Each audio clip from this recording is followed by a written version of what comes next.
되신 줄로 믿습니다. 성도의 교제와 사랑을 함께 나누는 시간입니다. 우리 옆에 분들과 더불어 사랑합니다. 반갑습니다. 함께 인사 나누십니다. 여러분의 가정, 여러분의 일터, 여러분의 마음밭에 늘 우리 주님의 사랑이 들끓어 넘치길 간절히 소원합니다. 주님 때문에 늘 기뻐하고 감사하고 살아가는 오늘 저와 여러분이 되기를 바랍니다. 오늘 이 시간에는 우리 간증하는 시간이 오늘 누가 간증이에요? 여기 간증 순서가 안 써있네. 간증 준비된 사람 없어요? 오늘은 제가 다 기억을 했는데 없네. 자, 그러면 오늘 이 시간에는 마태복음 25장 14절로 15절의 말씀을 중심으로 값으로 산 것이 되었으니라고 하는 제목으로 말씀 나눌 때에 성령의 권능이 함께 전동하는 시간이 되기를 간절히 소원합니다. 우리 함께 기도합니다. 아버지 하나님, 말씀 받길 원합니다. 종의 몸, 마음, 생각, 육체가 주님 것이 되고 모든 성도님들의 마음이 주님께 붙들려서 말씀으로 하나가 되기를 원합니다. 말씀으로 변화되기를 원합니다. 주님, 이 시간에 말씀을 주옵소서. 우리가 말씀을 기다리오며 예수님의 이름으로 기도하옵나이다. 아멘. 지난 11월 28일에 코오롱이라고 하는 그 기업의 이웅열 그룹 회장은 전격적인 퇴임을 선언했습니다. 전혀 예고되지 않다가 선언을 했기 때문에 모두가 충격에 휩싸였습니다. 1996년 만 40세의 나이에 회장에 오른 그는 23년을 회장의 역할을 하다가 63세에 퇴임을 전격적으로 선언하게 됐습니다.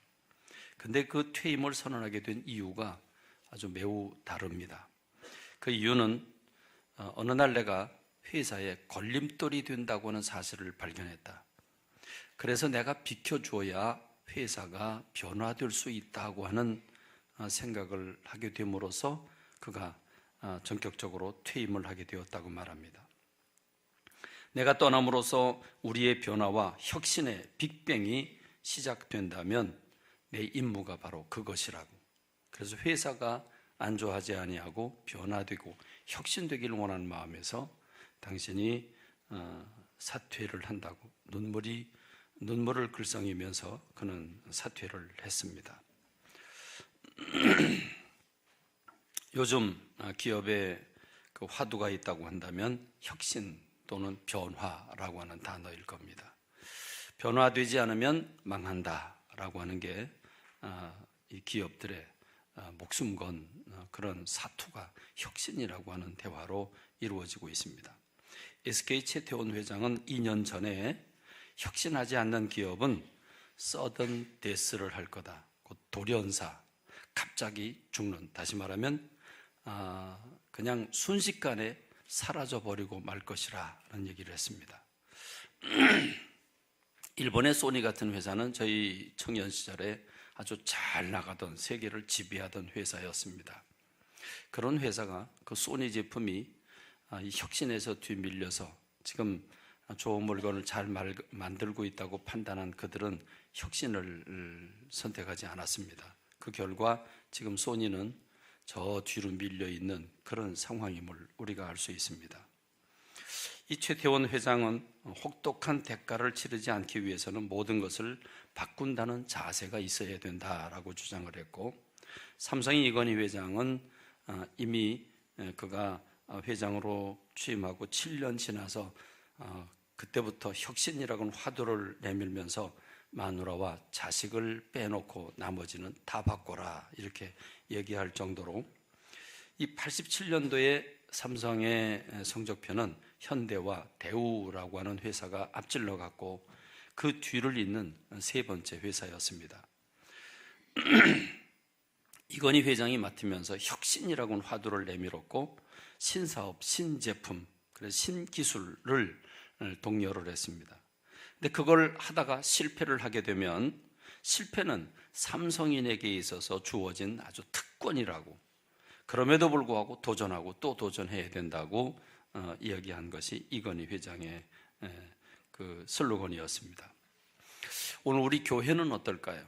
교회는 하나님의 말씀을 붙들고 하나님의 뜻을 추구하는 하나님의 백성들의 모임입니다. 우리 하나님의 백성들은 혁신이나 변화가 필요 없을까요? 1919년도 독립운동을 일으킬 때 한국교회 교인들은 10만여 명밖에 되지 않았습니다. 그러나 한국 전체를 이끌어가는 독립운동을 주도하는 그룹이 되었습니다. 1960년대, 1970년대 한국교회는 살아있었습니다. 대부흥기였습니다. 한글을 가르치고 아이들을 깨우치며 사회적인 인물을 배출해냈습니다. 그래서 세상에서 네로라는 일꾼들을 보면 전부 교회에서 자라난 사람들이 대부분 일꾼의 역할을 했습니다. 오늘 지금 대한민국의 교회는 어떻습니까?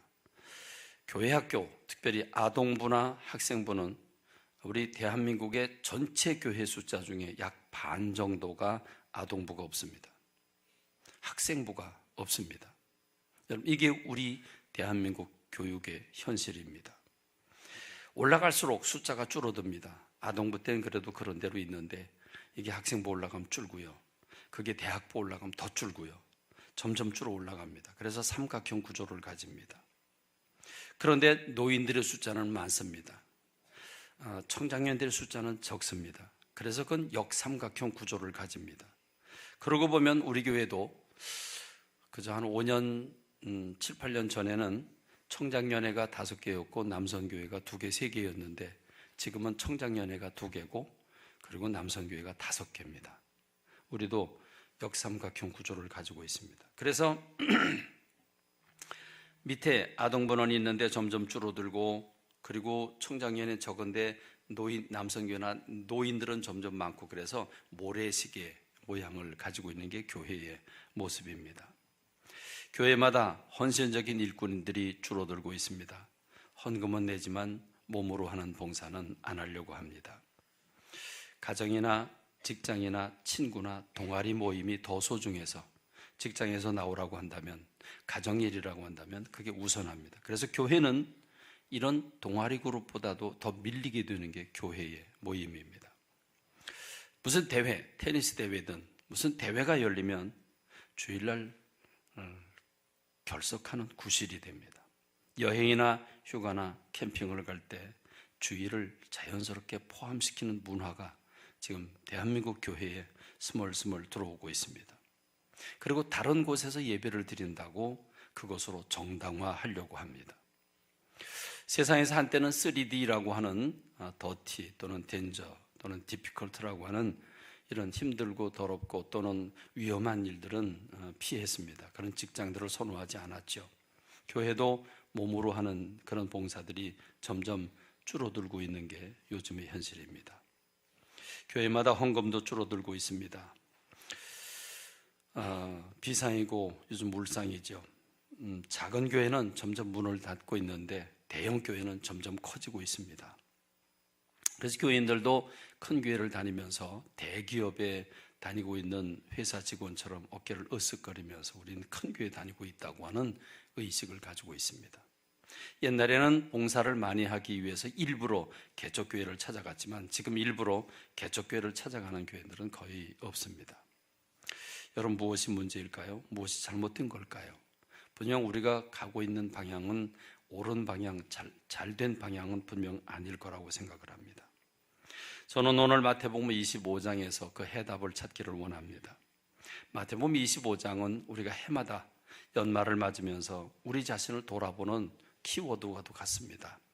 마태복음 25장에는 3가지 비유가 나오는데 이 비유는 예수님이 십자가 지기 전에 마지막으로 하신 설교인데 그 마지막으로 하시는 설교가 주님의 그 죽으심과 더불어서 주님이 다시 이 땅에 재림하시고 심판하시는 것까지 다 포함하고 있습니다. 이 3가지 비유, 열처녀의 비유는 신랑 되신 예수님을 기다리는 성도들의 모습을 열처녀로 표현하고 있는데 이 처녀가 신랑 되신 예수님, 2번째 오시는 예수님을 기다리고 있는데 등과 더불어 기름도 준비를 하면서 성령 충만한 성도들이 돼서 예수님의 재림을 기다려야 된다는 걸 가르쳐주고 있습니다. 14절로 30절은 달란트의 비유인데, 이 달란트의 비유는 그냥 놀고 있으면서 기다리는 게 아니라 일하면서 사명을 감당하면서 기다려야 된다는 걸 말씀하고 있고, 31절로 46절은 양과 염소의 비유인데, 이 양과 염소의 비유는 우리가 일을 하되 그 일을 작은 일에도 최선을 다하고 사랑과 정성을 가지고 사랑을 실천하는 그런 성도들이 되어야 된다. 그래야 주님 모실 때 우리는 영원한 생명을 얻을 수 있고 그 복을, 상을 누릴 수 있다고 하는 걸 말씀해 줍니다. 주님이 지금 십자가를 지시기 전에 마지막 설교인데, 십자가를 지시고 죽으시고 부활하시고 승천하신 다음에 다시 재림하시고 심판하실 것까지를 염두에 두고 하신 말씀이기 때문에 이 말씀은 단순한 비유가 아니라 지금 오늘 21세기를 살아가고 있는 저와 여러분들에게도 동일하게 해당되는 말씀인 줄로 믿습니다. 여러분, 이 말씀, 우리가 14절 말씀을 보면 아주 짧은 한 절인데 많은 것을 생각하게 해주고 있고 우리의 신앙생활을 진단하게 해주는 키워드가 여기 숨어져 있습니다. 14절을 말씀을 보면 어떤 사람이 타국에 갈 때 그 종들을 불러 자기 소유를 맡김과 같다 그랬습니다. 하나님의 나라가 이와 같다는 것입니다. 어떤 사람이 타국에 갈 때 그 종들에게 자기 소유를 맡김과 같다. 간단하죠. 한 절입니다. 아주 간단한데 굉장히 생각할 게 많습니다. 여러분, 여기서 말하는 어떤 사람은 누굴까요? 어떤 사람이라고 돌려서 말했는데 이 어떤 사람은 누구일까요? 누구일까요? 누구일까요? 누구일까요?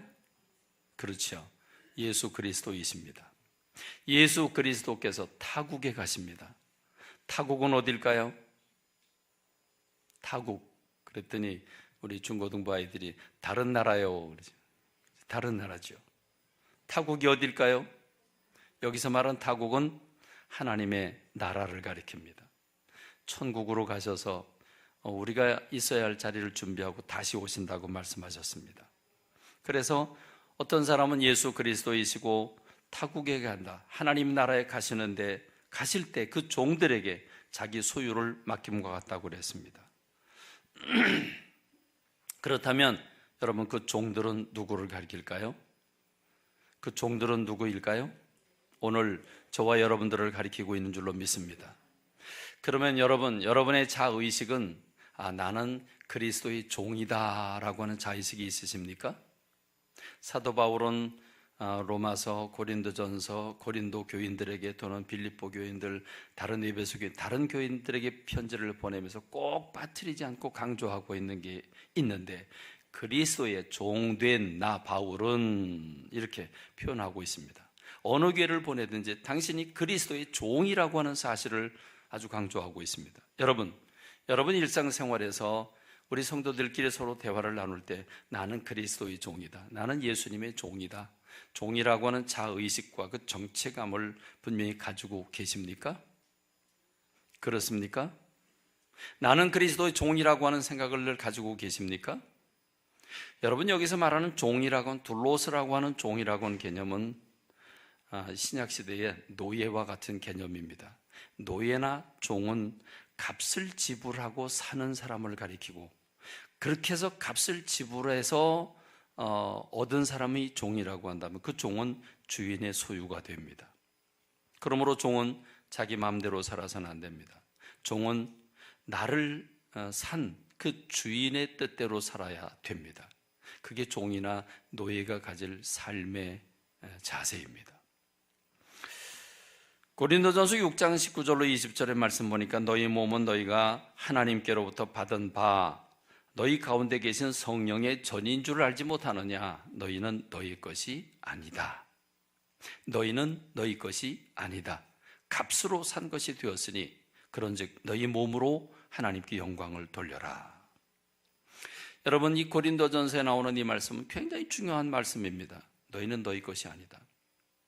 민혜경이라고 하는 사람은 내 인생은 나의 것 노래를 불렀습니다. 내 인생은 나의 것. 우리 젊은 시절에 이 노래를 많은 사람들이 불렀습니다. 그랬더니 요즘 청년들이 그런 노래가 있었어요? 이렇게 얘기를 하는데, 그래요. 세월이 좀 지나갔어요. 요즘 유행어는 아닙니다. 그러나 한때는 내 인생은 내 거라고, 그래서 내 인생은 내 거라고 하는 자의식이 굉장히 강했습니다. 그렇습니다. 오늘 성경은 우리들에게 너희는 너희 자신의 것이 아니다, 값으로 샀다 그랬습니다. 무슨 말입니까? 에베소 2장 1절의 말씀을 보면 너희는 허물과 죄와 허물로 죽었던 너희들이다. 그런데 그리스도의 보혈로 다시 살리심을 받았다 했습니다. 죽었습니다. 끝났습니다. 죽었습니다. 끝났습니다. 그런데 그리스도의 보혈로 우리가 새 생명을 얻게 되었습니다. 그러니 우리는 그리스도의 보혈로 값주고 산 하나님의 종들인 줄로 믿습니다. 죽었던 우리가 예수 그리스도로 말미암아 다시 살리심을 받았다고 한다면 이제 내 생명은 주님이 생명 주셔서 얻은 목숨이기 때문에 그리스도께서 그리스도의 피로 값주고 산 하나님의 종들인 줄로 믿습니다. 그렇다고 한다면 여러분, 이 종들은 어떻게 살아가야 할까요? 이 종들은 나를 사신, 나를 위해서 죽으신 예수 그리스도를 위해서 살아가야 합니다. 그런즉 너희 몸으로 하나님께 영광을 돌리라. 그러려니까 우리 몸으로 하나님께 영광 돌리려니까 어떻게 해야 됩니까? 로마서 12장 1절 2절에 보면 그러므로 형제들아 내가 하나님의 모든 자비하심으로 너희를 권하노니 너희 몸을 하나님이 기뻐하시는 거룩한 산제사로 드려라 그랬습니다. 그래서 어떻게 드려야 됩니까? 너희는 이 세대를 본받지 말고 오직 마음을 새롭게 함으로 변화를 받아 하나님의 선하시고 기뻐하시고 온전한 뜻이 무엇인지 분별하도록 해라. 우리 마음을 새롭게 함으로 변화를 받으라고 그럽니다. 여기서 나를 새롭게 시키는 그 행위를 변화라고 말합니다. 그렇게 변화하려고 하니까 하나님의 선하시고 기뻐하시고 온전한 뜻이 무엇인지 알아야 합니다. 그래서 에베소 교인들에게 사도 바울은 이렇게 편지를 보내죠. 그러므로 너희가 어떻게 행할지를 자세히 주의하여 지혜 없는 자 같이 하지 말고 오직 지혜 있는 자 같이 하여 세월을 아끼라. 때가 악하니라. 그러므로 어리석은 자가 되지 말고 오직 주의 뜻이 무엇인가 이해하라. 그래서 성령의 충만함을 받으라고 권고하고 있는 겁니다. 여러분, 이 종들, 오늘 저와 여러분들의 자의식, 우리의 정체감은 나는 내 것이 아니라 그리스도의 종이라고 하는 사실을 굳게 믿고 늘 의식하고 살아가야 되는 줄로 믿습니다. 여러분 이걸 의식하고 살아가고 계십니까? 나는 내 게 아니고 주님 것이고 나는 주님의 영광을 구하는 사람이다. 주님의 영광을 위해 존재하는 사람이고 살리심을 받았다라고 하는 사실을 믿고 계십니까? 여러분 오늘 지금 우리가 읽은 마태복음 25장 14절의 말씀은 이렇게 또 말씀을 하고 있죠. 어떤 사람이 타국에 갈 때 그 종들을 불러 자기 소유를 맡김과 같다. 그 종들을, 자기 종들을 불러서 자기 소유를 맡김과 같다 그랬습니다. 무엇을 맡겼다고요? 무엇을 맡겼다고요? 자기 소유를 맡겼다고요. 그래서 우리에게 주신 것들이, 우리에게 맡겨준 것들이 어떤 것들입니까? 재능입니다. 건강입니다. 생명입니다. 물질입니다. 우리의 직업과 우리의 가정과 우리의 일터, 이 모든 것들은 하나님께서 우리에게 잠시 맡겨주신 것인 줄로 믿습니다. 내가 너에게 주었으니 네 생명 도로 내놔라 할 때가 있습니다. 내가 너에게 주었는데 그거 다시 내놓으라고 주님이 요구할 때가 있다고 말씀하고 있는 겁니다. 자, 그런데 여러분, 우리는 내 인생은 내 거라고 말하고 있고 지금 내가 가지고 있는 내 통장의 돈, 그리고 내 주머니에 있는 돈은 내 것이라고 생각을 하고 있고 내 몸은 내 것이라고 생각하고 있지 않습니까? 그래서 내가 번 돈은 내가 힘들고 어렵게 벌었는데 내가 내 마음대로 써도 된다. 우리 가족을 위해서 당연히 써야 되고 다른 사람을 위해 쓰는 건 말이 안 된다. 여러분 이렇게 생각하고 있는 게 맞지 않습니까? 오늘 우리가 그렇게 생각하고 살고 있지 않습니까? 그렇다고 한다면 뭔가 잘못돼도 한참 잘못됐습니다. 지금 어떤 사람이 타국에 갈 때 예수님께서 하나님 나라로 가실 때 그 종들, 오늘 저와 여러분들에게 자기의 소유를 맡기셨다고 했습니다. 그러면 우리가 가지고 있는, 지금 우리가 가지고 있는 것들은 내 것이 아니라 주님 것이고, 주님께서 주님의 것을 잠깐 내게 맡겨줬다고 하면 우리는 다 관리자들입니다. 오늘 저와 여러분들은 그런 의미에서 청지기인 줄로 믿습니다. 우린 하나님의 물질과 하나님의 생명과 하나님의 그 주신 것들을 잠깐 관리하는 관리자들이고 청지기들인 줄로 믿습니다. 그럼 주님이 각 사람에게 얼마큼 맡겨주었습니까? 좀 크긴 다릅니다. 어떤 사람은 1달란트, 어떤 사람은 2달란트, 어떤 사람은 5달란트를 맡겼다고 했습니다. 여러분, 1달란트, 2달란트, 5달란트. 그런데 여러분, 각 사람이 소화시킬 만큼 그 사람에게 걸맞는 은사를 주시고 재물을 주시고 건강을 주십니다. 어떤 사람 탁월한 건강을 가지고 있습니다. 어떤 사람 탁월한 말재주를 가지고 있습니다. 어떤 사람 탁월한 손재주, 발재주가 있습니다. 어떤 사람은 예능적인 그런 재능을 가지고 있습니다. 어떤 사람은 지혜가 아주 많고, 여러분, 이 모든 것들은 다 하나님께서 하나님의 영광을 위해서 일하라고 잠시 맡겨주신 줄로 믿습니다. 여러분, 1달란트가 얼만큼 될까요? 구약에서는 1달란트가 34kg라고 말하고 있습니다. 신약에 나오는 달란트는 약 20kg 정도를 얘기하고 있습니다. 1달란트를 여러분 한번 생각해 보시죠. 1달란트가 20kg라고 한다면 여러분, 금 한 돈, 아기들의 돌을 맞을 때 금 한 돈, 여러분 그 한 돈의 무게가 얼만큼입니까? 3.75g입니다. 에게 그것밖에 안 돼? 그것밖에 안 됩니다. 3.75g입니다. 그럼 여러분 20kg를 그럼 2,000 나누기 2만이죠. 2만. 20kg니까 2만 나누기 3.75를 해보십시오. 그러면요 10억이 넘는 돈이 나옵니다. 1달란트가 10억이 넘습니다. 그러면 여러분 2달란트는 20억이고요. 그리고 5달란트는 50억이 넘습니다. 여러분, 주님이요 째째한 사람 아니에요. 주님은요 그릇이 넓은 분이에요. 여러분, 창업을 하든지 구멍가게를 하든지 뭘 하든지 10억 정도면 그래도 뭔가 조금 그래도 그래도 그릇이 되지 않습니까? 좀 미천이 되죠? 10억 정도라면. 10억은 고사하고 1억만이라도 있으면 좋겠네. 이게 우리의 상황인데, 주님이 1달란트 받은 사람, 2달란트 받고 5달란트. 근데 우리는요, 그거는 안 보고요, 뭘 보냐면, 쟤는 저렇게 높은 계급이야. 쟤는 저렇게 많이 가졌어. 쟤는 땅 부자야. 그걸 부러워해요. 근데 여러분, 많이 준 거는 뭐 하라고 많이 준 겁니까? 많이 맡겨주신 이유는 뭡니까? 그 사람 재산 아닙니다. 누구 겁니까? 하나님 겁니다. 왜 맡겼습니까? 하나님의 영광을 구하라고, 하나님의 일을 하라고 잠시 많이 맡겼습니다. 많이 맡겼으면 주님이 얼마큼 많이 찾으실까요? 많이 찾으십니다. 여러분, 중요한 것은 5달란트와 1달란트가 아니죠. 5달란트 받은 사람과 2달란트 받은 사람이 상이 똑같아요. 한 글자도 한 단어도 틀리지 않아요. 똑같아요. 어떻습니까? 착하고 충성된 종아, 잘했다. 내가 작은 일에 충성해서 내가 더 큰 걸 맡기겠다. 내 주인의 즐거움에 참여해라. 토시 하나 틀리지 않습니다. 근데 우리는 많이 가지고 있고 높은 사람이면 대단한 사람이고 낮은 사람이면 별 볼일 없는 사람이라고 생각하고는 경향이 있지 않습니까?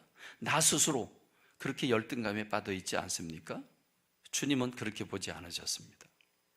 2달란트를 남겼으나 2달란트 받은 사람이 2달란트를 남겼으나 5달란트 받은 사람이 5달란트를 남겼으나 똑같은 대우를 해주셨다고 하는 사실을 기억해야 합니다. 그러므로 우리는 1달란트 받은 사람이 1달란트를 남겼어도 주님은 똑같은 상급을 주셨을 것입니다. 그런데 여러분, 5달란트 받은 사람, 2달란트 받은 사람은 바로 가서 장사를 했습니다. 바로 갔다고 한 얘기는 즉각적인 순종, 적극적이고 행동과 실천이 뒤따랐다는 말입니다. 장사를 했다는 말은 준 걸 그대로 보관한 게 아니라 그걸 활용을 했다는 말입니다. 나가서 팔고 다른 물건을 사고 더 좋은 물건을 사서 또 팔고 더 좋은 물건으로 더 커지고 더 커지고 더 커져서 배가의 결실을 얻었다고 말합니다. 활용한 겁니다. 은사와 지혜와 시간과 몸과 물질들을 하나님의 나라를 위해서 활용한 것입니다. 그걸 선교를 위해서, 구제를 위해서, 나눔을 위해서 많은 부분 활용한 겁니다. 그래서 배가의 열매를 남겼다는 말입니다. 그런데 여러분, 한 달란트 받은 사람은 어떻게 했습니까? 땅을 파고 묻어뒀습니다. 왜 그랬습니까? 하나님은 내가 일한다고 영광을 얼마나 받으시겠어? 하나님, 내가 아무것도 남기지 않아도 스스로 영광이 가득 차고 넘친 분이기 때문에 내가 드려봐야 뭘 얼마나 드리겠냐? 땅속에 묻어놨어요. 하나님은 굳은 사람이라 그는 착각을 했습니다. 심지 않은 데서 거두고 해치지 않은 데서 모으는 줄 알았다, 이렇게 말합니다. 하나님 말씀하시죠. 이 약하고 게으른 종아, 그러면 내가 왜 너한테 맡겼냐? 그러면 은행에 맡겨서 원금과 이자를 내가 받을 것이지 왜 너한테 맡겼겠느냐? 더 많은 것을 남기라고 너한테 맡긴 거지. 한 달란트를 빼앗아서 10달란트 가진 사람에게 주어라. 이 무익한 종을 바깥 어두운 데 내어 쫓고 슬피 울며 이를 갈미 있으리라고 말합니다. 여러분, 어디서부터 시작이 됩니까? 나는 그리스도의 종이라고 하는, 내 인생은 내게 아니고 주님 거라고 하는, 내가 가진 것들은 하나님 일을 하라고 잠시 맡겨주셨다고 하는 청지기적인 사고를 가지는, 여기서부터 바른 삶을 사느냐 살지 못하느냐가 결정이 됩니다. 일단 그 자세가 필요하고 그 다음에 바로 가서 장사를 하는 이런 적극적이고 열정인 활용하는 능력들이 있을 때 많은 열매를 맺게 되는 줄로 믿습니다. 여러분, 오늘 저와 여러분들은 어떤 자의식을 가지고 있습니까? 어떤 정체감을 가지면서 한 해를 사셨습니까? 여러분, 어떤 열매를 어떻게 남기셨습니까? 하나님이 주신 걸 가지고 어떻게 일하셨습니까? 하나님 주신 걸 가지고 어떻게 드렸고, 어떻게 봉사했고, 어떻게 헌신하셨고, 어떻게 선교하고, 어떻게 구제하고, 어떻게 나누셨습니까? 여러분 한번 리스트를 생각해 보시죠. 여러분 스스로 여러분이 한 일들에 대해서 리스트를 찾아보시기 바랍니다. 저는 우리 교회 성도들이 무척 자랑스럽습니다. 분명 우리 교회는 다른 교회와는 다릅니다. 우리 장로님들도 다릅니다. 아주 충성스럽고 모범적이며 헌신적입니다. 우리 이명선 장로님은 평창으로 발령받았습니다. 최정자 권사님, 부인 권사님까지도 이사를 가셨습니다. 관사에서 사셨습니다. 춘천에 머무를 집이 없었습니다. 잠잘 곳이 없었습니다. 아예 집을 팔고 가셨습니다. 그럼에도 불구하고 이명선 장로님은 2년 동안을 꼬박 한 주도 거르지 아니하고 매주마다 오셨습니다. 잠잘 데가 없음에도 불구하고 장로가 돼서 발령받았다고 다른 데로 가고 이러면 되겠느냐? 그래서 희생하고 섬기는 모습을 보이기 위해서 그는 스스로 결단하고 헌신하셨습니다. 우리 박만규 장로님은 태백으로 교장 선생님 발령이 났습니다. 태백에서 매주 온다고 하는 거 어렵습니다. 3시간, 4시간이 걸립니다. 기름값도 들어가고 위험하기도 하고 피곤하기도 합니다. 입술이 부르트고 병이 납니다. 그럼에도 불구하고 목장 예배 시간에 맞춰서 오느라고 기를 쓰고 오십니다. 그리고 성가대도 빠짐없이 하셨습니다. 아주 신실의 대명사가 우리 박만규 장로님이십니다. 우리 유영규 장로님은 교장 은퇴를 하셨음에도 불구하고 허름한 옷을 입고 빵 굽는 아저씨가 됐습니다. 빵 굽는 할아버지가 됐습니다. 이번 성탄절에 여러분 보셨죠? 우리는 성탄절에 붕어빵 축제를 했습니다. 그래서 모든 교우들에게도 다 나눠드리고 길거리에 있는 모든 분들에게 성탄에 붕어빵을 나누기를 원해서 붕어빵을 구웠는데, 공교롭게도 유영균 장로님, 정재인 장로님, 민관 장로님, 박영덕 장로님 4분의 장로님 빵을 구웠습니다. 여러분, 다른 교회에서는 못 보는 현상입니다. 내가 장로인데 그러고 앉아있는데 나보고 빵을 구라고? 여러분, 이러는 게 다른 교회인데 우리 교회 장로님들은 다 이렇게 섬기는 장로님들이십니다. 우리 권사님들 목욕봉사, 김장과 또 만두를 빚고 장을 담그고 김치 선거를 하러 갔는데 내 몸이 으스지도록 웃으면서 끝까지 그 일을 충성하시는 모습을 보면서 부쩍 감동받았습니다. 우리 청장년들, 우리 교회 핵심이죠. 찬양 인도를 하고 핵심 아이디어를 제공하고 많은 일들을 합니다. 우리 교회 두 성가대 아주 환상적이죠. 2부 성가대, 3부 성가대 너무 환상적입니다. 찬양을 들을 때마다 용기가 힘이 막 솟구쳐 올라옵니다. 우리 청년부들을 가만히 생각해 보면 우리 한 20여 명, 한 20대 명 모이는데 이 청년부가 서울에 직장 가진 친구들, 외지에 직장 가진 친구들이 여럿입니다. 그런데 매주 토요일마다 비록 설령 늦게 올지라도 꼭 와서 다른 집에 가서 잠을 자고라도 그렇게 매주 오는 청년들 때문에 청년부가 유지되고 있습니다. 저는 우리 중고등부를 아주 존경합니다. 우리 중고등부가 사춘기를 겪잖아요. 사춘기를 겪으면 몸살을 앓잖아요. 이 사춘기를 겪을 때는 부모의 말도 듣기 싫고요, 괜히 반항되고요, 교회 오기 싫고요, 교회 오면 잘 모르는 찬송가도 불러야 되고요, 설교 글자 그대로 설교를 해요. 그럼 그거 안 들어와요, 귀에. 그럼 여러분 생각해 보십시오. 사춘기를 맞아서 혼란기에 잘 말씀도 안 들어오고 찬양도 드리고 싶지 않은데 교회 나오겠어요? 교회 나오고 싶지 않죠. 교회 나와서 멍청히 앉아있고 찬송가 안 불러도요, 그래도 고마운 거예요. 그거 쉽지 않거든요. 쉽지 않아요. 여러분, 저렇게 우리 박희생 집사님 아이들 지금 엄마 곁에 이렇게 찰거머리처럼 이렇게 달라붙고 있고 그렇지만 여러분 이렇게 나와서 저들 물어보면 다 알아요. 그래도요, 저는 이렇게 우리 아이들 생각하면요, 신앙심이 별로 없음에도 불구하고 꼬박꼬박 나와서 예배드리려고 하는 그 모습을 보면 존경스럽습니다. 그래요. 그러나 그럼에도 불구하고 우리가 달리는 말에 채찍을 가하라고 오늘 우리가 우리의 모습을 들여다보아야 합니다. 혹시 우리는 내 인생은 내 것이라고 생각하고 있지 않습니까? 나에게 주신 물질을 내가 집 사고 자동차 사고 나를 위해서 쓰는데 너무 많은 물질을 쓰고 있는 거 아닙니까? 선교하고 구제하고 나누는데 인색했던 건 아닙니까? 요즘 성도들 돈 잘 안 써요. 옛날에는요, 행사가 있고 어디 장례가 나고 그러면요, 서로 권사님들, 장로님들 서로 아유 내가 낼게 서로 밀어냈어요.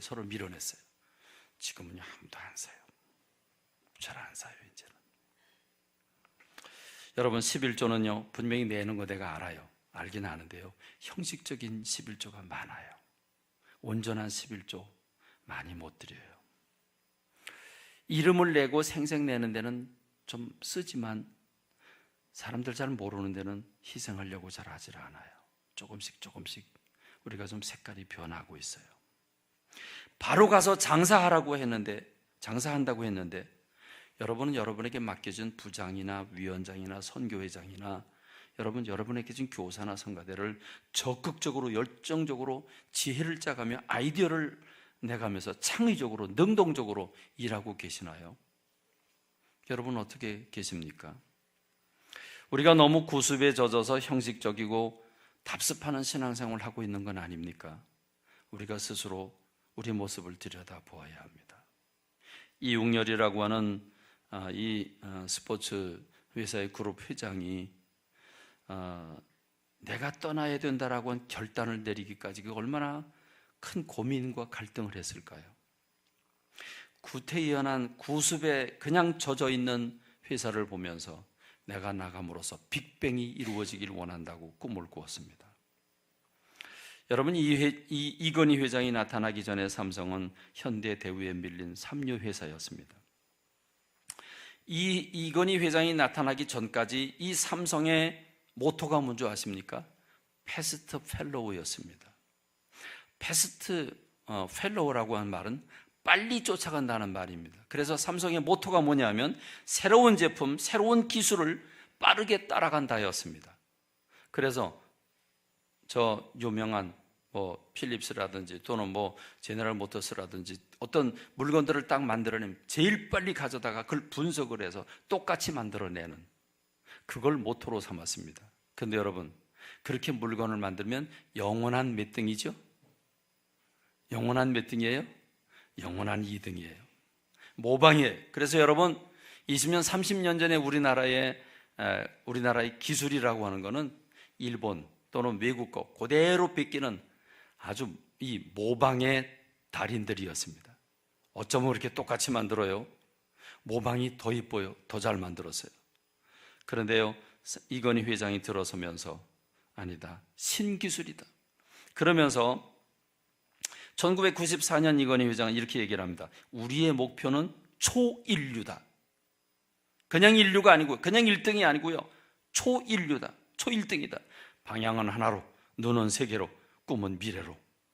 여러분, 그러면서 삼성이 세계의 모든 스마트폰이나 전자제품을 앞질러 갈 줄 누가 상상이나 했습니까? 90년에 제가 미국 갈 때 삼성 제품은 홍콩에 저 뒷골목에 쌓여져 있었습니다. 근데 여러분, 요즘에 외국을 다니면 삼성이, 소니는 저 뒷골목에 있고요, 삼성이 맨 앞에 나와 있습니다. 할렐루야. 여러분, 삼성이란 회사를 칭찬하는 게 아닙니다. 혁신하겠다고는 그 중심, 아이디어가 중요합니다. 그래서 삼성은 시대의 흐름에 맞지 않은 사고방식을 떨쳐버려라, 전통적인 관행을 과감히 벗어던져라. 그래서 모자이크라고 하는 프로젝트를 실천에 옮겼습니다. 이 모자이크라고 하는 프로젝트는 이미 임원들, 사장이나 이사, 임원들은 나이가 들고 머리가 굳을 대로 굳어져서 거기서 이거 만들어라, 저거 만들어라, 이렇게 가지고는 시대를 앞질러 나갈 수 없다. 이제 막 새내기로 들어오는 젊은 청년들과 젊은 사람들의 그 아이디어를 우리가 받아들여야 된다. 그래서 30만 회사원 모두를 한 네트워크로 묶어놓고, 인트라넷이라고 하는 그 프로그램으로 묶어놓고, 사원들이 어떤 아이디어를 내면 곧바로 그걸 연구를 합니다. 그 가능성이 있는가 연구를 해서 이런 아이디어를 곧바로 사업으로 연결하는 C랩이라고 하는 프로그램을 가동을 하고 바로바로 물건을 만들어냅니다. 그걸 바로 물건 만드는데 바로 적용하게 됩니다. 그래서 삼성이 계속 업그레이드가 된 것입니다. 여러분, 지금은 잠잠해졌습니다만 몇 년 전 해태제과의 허니버터칩이라고 하는 여러분, 이게 인기를 넘어서서 품귀 현상이 생겼는데, 여러분, 미처 공장에서 다 찍어내질 못해가지고요, 이게 수요와 공급이 안 맞잖아요. 그래서 1,500원짜리가요 5,000원에 팔렸어요. 5,000원에 1,500원짜리 과자가요. 여러분, 이게 어떻게 된 겁니까? 저도 그래서 나중에 먹어봤어요. 뭐 별거 없더구만. 왜 그렇게 허니버터칩이 그렇게 난리를 했어요? 간단했어요. 허니버터칩은 주 원료가 뭐예요? 감자예요. 감자칩이에요. 감자칩은 뻔해요. 이거나 저거나 모양만 조금 달랐죠. 다 찝찝하고 짜요. 그렇죠? 그런데 그 감자칩에다가 꿀을 바르고 버터를 발라서 달콤하고 고소하게 만들었어요. 감자칩에다가 꿀을 바른다? 이건 상상 못할 얘기죠. 버터를 바른다? 상상 못할 거예요. 아이디어의 변화입니다. 아이디어 변화를 줬더니 출시하고 2달 만에 850만 봉지가 팔렸어요.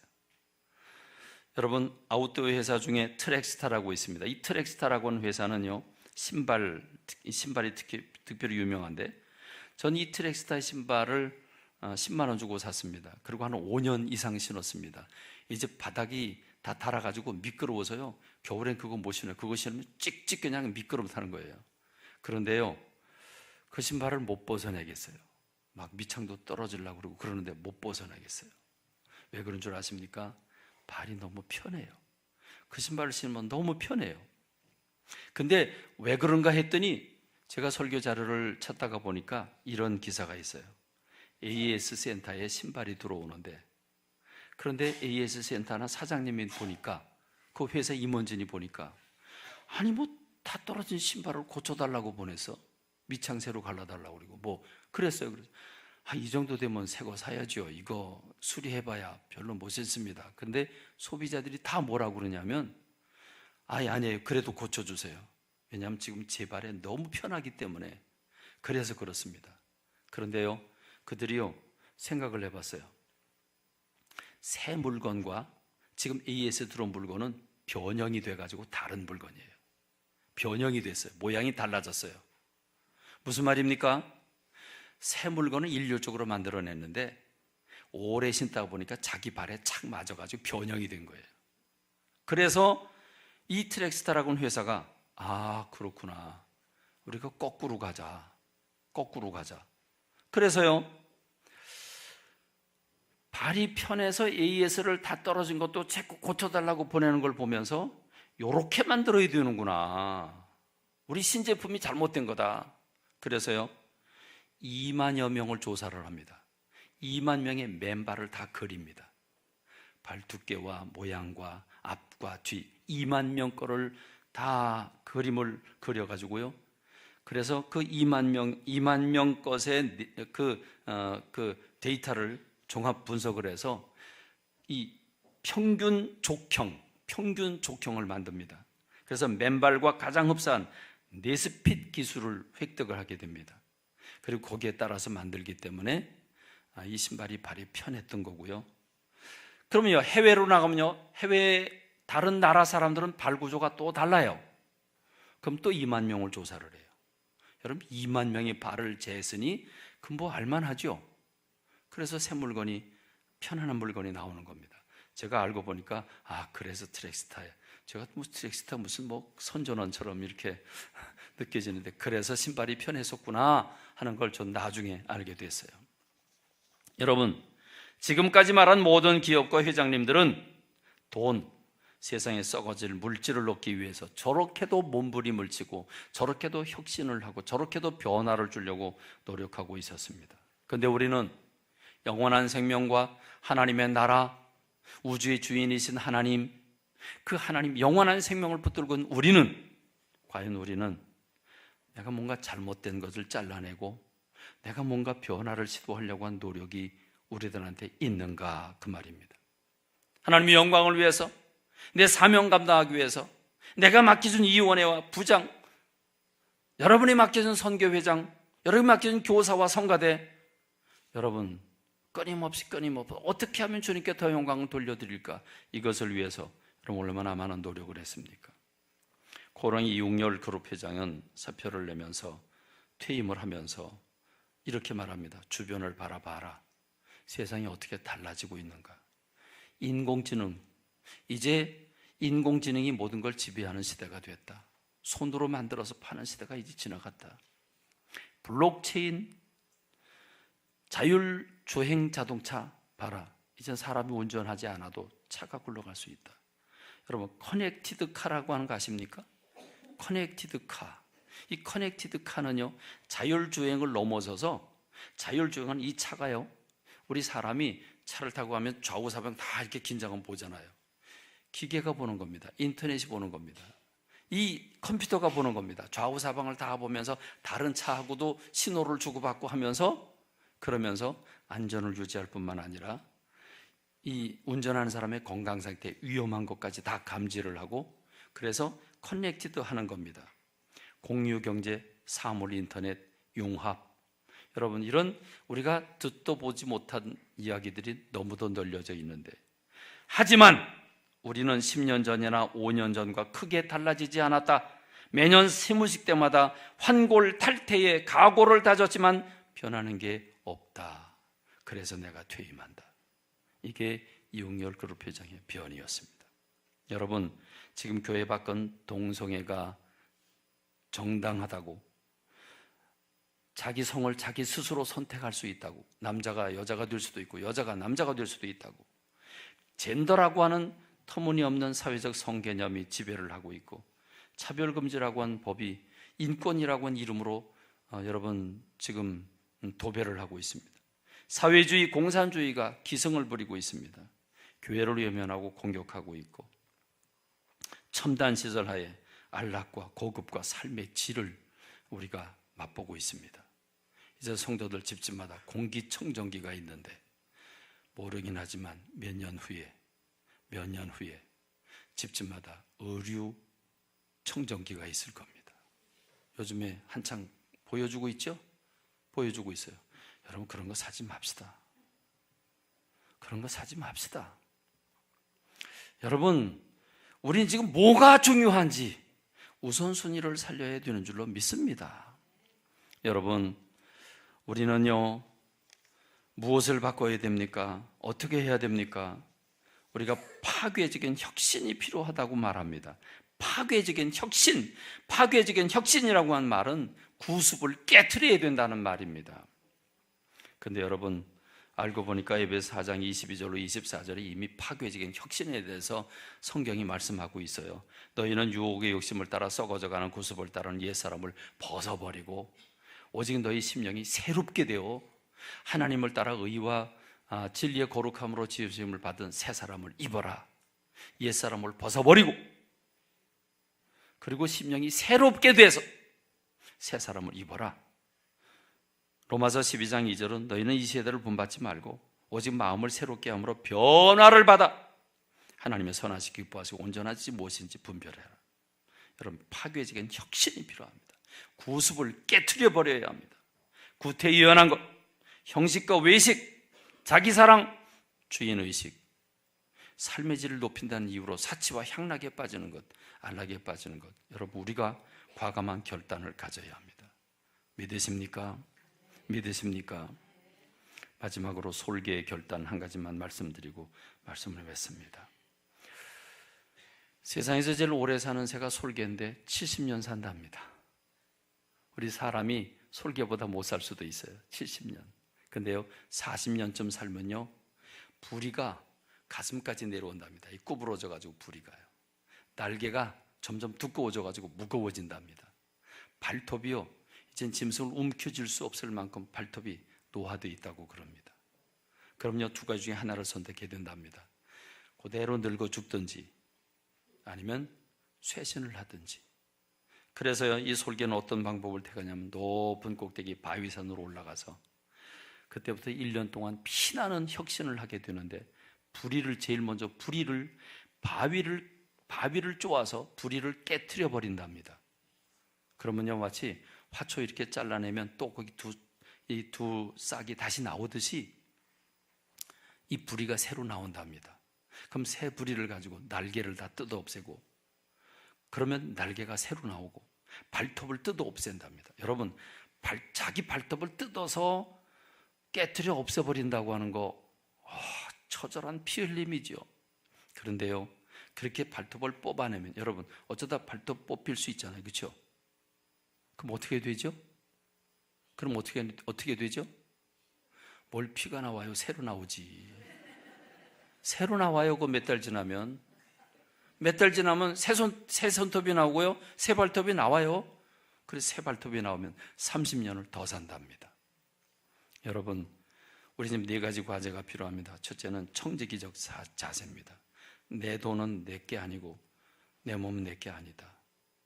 주님 것을 주님께 철저히 드려야 된다. 온전한 11조를 주님 앞에 드리고 내 물질을 주님을 위해 사용하는 청지기적 자세가 필요합니다. 두 번째, 다음 세대를 일으켜야 합니다. 교회교가 점점 사라져가는 이때에 168분의 1시간 내지 2시간 교회 와가지고 무슨 훈련을 받습니까? 학교에선, 여러분, 하루에 8시간 학교에선 내내 아이들과 더불어 연예인 얘기하고 세상에 물들어 있는데, 그런 아이들이 168시간 중에 2시간 교회 와가지고 무슨 하나님의 사람들이 될 수 있단 말입니까? 어불성설입니다. 통합 예배를 드리고 토요학교를 운영하고 방과후 아동 지도를 하고 아가피아 스쿨을 하든지 뭘 하든지, 오늘 저와 여러분들은 말씀의 사람이 되어야 되고 꿈과 비전의 사람이 되어야 되고 하나님을 닮은 성품을 가진 아이들로 자라도록 우리가 혁신의 변화를 일으켜야 되는 줄로 믿습니다. 영원 구원을 위해서 우리는 무엇을 합니까?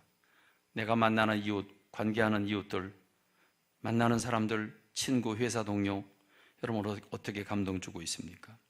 이것을 위해서 나는 무엇을 포기하고 무엇을 취해야 합니까?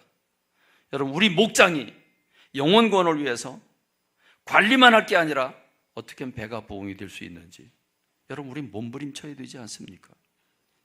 마지막 4번째로, 여러분이 맡은 부서, 위원회, 여러분 선교회를, 교사를 위해서 여러분이 고유한 그 사명을 어떻게 감당할 것인지, 어떻게 지혜와 은사와 능력과 여러분 아이디어를 발견해낼 건지, 어떻게 목사 한 사람에게 다 달려와서 이 부서 못하겠어요, 이 부서 못하겠어요, 사람 뽑아주세요, 이거 뽑아주세요, 저거 뽑아주세요. 어떻게 저 혼자 다 합니까? 어떻게 저만 바라봅니까?